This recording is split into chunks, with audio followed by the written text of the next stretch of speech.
अदालत तो ठीक है, मैं लगातार वो दिखा रही हूँ जो तेजस्वी यादव अभी बयान दे रहे थे, और तेजस्वी यादव जिस कदर गुस्से में ये बयान दे रहे हैं, इस बॉडी लैंग्वेज को भी पढ़िए। जनता तो छोड़िए, अपने ही ना साथ छोड़ दें इस हैकिंग के जरिए। नहीं, ये बात बिल्कुल सही है सिद्धार्थ भाई की कि सब कांग्रेस का ही क्यों हैक होता है। अगर कांग्रेस को हैक करना आता तो कांग्रेस सरकार में बैठती। जिनको हैक करना आता वो एक्सपीरियंस है, वो दूसरे को कहते हैं। हैक करने वाले ही बोलेंगे ना, अभी हैकिंग एक्सपर्ट ही बोलेंगे। आपका ब्रेन भी हैक हो गया तहसीन भाई। अरे मैं आपको बोल रहा हूँ कि ईवीएम हैकिंग में जो एक्सपर्ट है वही बोलेगा ना। अब आप देखिए इलेक्शन कमीशन ने हमको बुला, उसमें मैं भी गया कि आप हैक कीजिए। अरे हमको आता है हैकिंग करना, तो हम सरकार में बैठते भाई। जिनको आता है हैकिंग करना वो बैठे हुए। पर सवाल ये है मेरे भाई कि आपके पास पुलिस है, सीबीआई, आप जांच कीजिए ना। वो जेल में बैठा हुआ है। आज आप बी से बहाना बना रहे हैं, सिर्फ बी से बातें बना रहे हैं आप। सिर्फ आप मुझे बताएं, नहीं आप सिर्फ बी से बहाना बना रहे हैं, बी से बातें बना रहे हैं। आज आपके पास डिफेंड करने के लिए कुछ है नहीं, मैं ये समझ रही हूँ।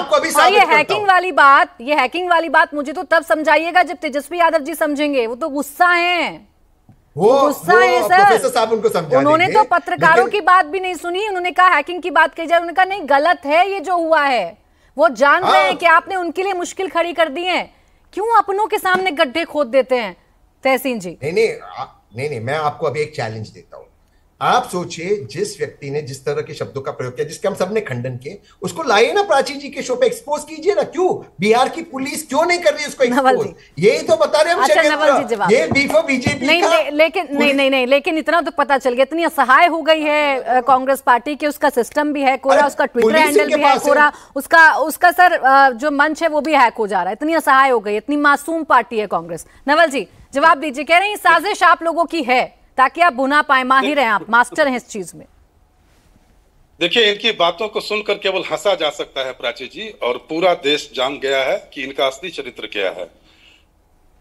सिद्धार्थ यादव जी ने बिल्कुल सही कहा कि हैकिंग की सारी घटनाएं आप ही के साथ होती हैं, और बिहार के घर घर में यह बात पहुंच गई है। सारे लोग जान गए हैं कि कांग्रेस का असली चरित्र क्या है। मैं एक दूसरी बात बता रहा हूं प्राची जी।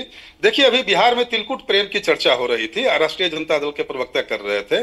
एक न्यूज का छोटा सा हेडिंग मैं केवल सुना रहा हूं कि तिलकुट की दुकान में पीटे राष्ट्रीय जनता दल के विधायक, डाल दिया गरम तेल।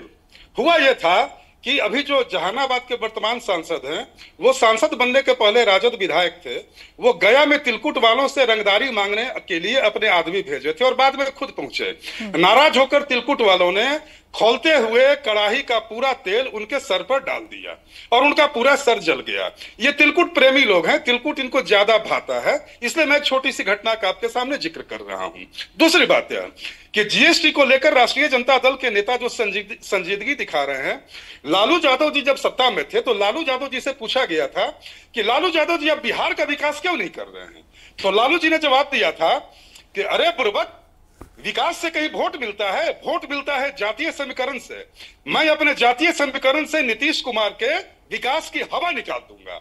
तो राष्ट्रीय जनता दल के नेता अगर अर्थशास्त्र पर या विकास पर कोई प्रवचन देते हैं तो बड़ी हैरत होती है, क्योंकि 15 साल तक इनका पूरा शासन का काल केवल घपला और घोटाला का पर्याय बना रहा। इनका पूरा शासनकाल अपहरण और रंगदारी का पर्याय बना रहा। जरा सोचिए और पूछिए कि टैक्स रिफॉर्म के नाम पर 15 वर्षों तक क्या किया? 15 वर्षों में बिहार में चेक पोस्टों पर, बस एक मिनट, जीएसटी आने के पहले बिहार में राष्ट्रीय जनता दल के शासन में चेक पोस्टों पर जो वसूली होती थी, सेल टैक्स डिपार्टमेंट में जो वसूली होती थी, उसे सारे बिहार वासी जानते थे। नंगा नाच होता था। ये तो धन्य हो जीएसटी, ये धन्य हो जीएसटी। नहीं, ये जवाब देंगे अभी जैन जी। जीएसटी में बिहार के साथ जीएसटी रिफॉर्म में बिहार के साथ भेदभाव हो गया, ये आपकी पार्टी का आरोप है। आप कह रहे हैं कि गुजराती यहां पर भी बिहारियों को ठग रहे हैं, ये आपका आरोप है। अब जो सीधे सीधे बिहार को बीड़ी से तुलना कर रहा है, उस पर आप कुछ नहीं बोलेगा, उस पर खामोश रहिएगा। अब तो आखिर में आ गई हूं अपने शो के, अब तो खंडन कर दीजिए मेरे शो पर।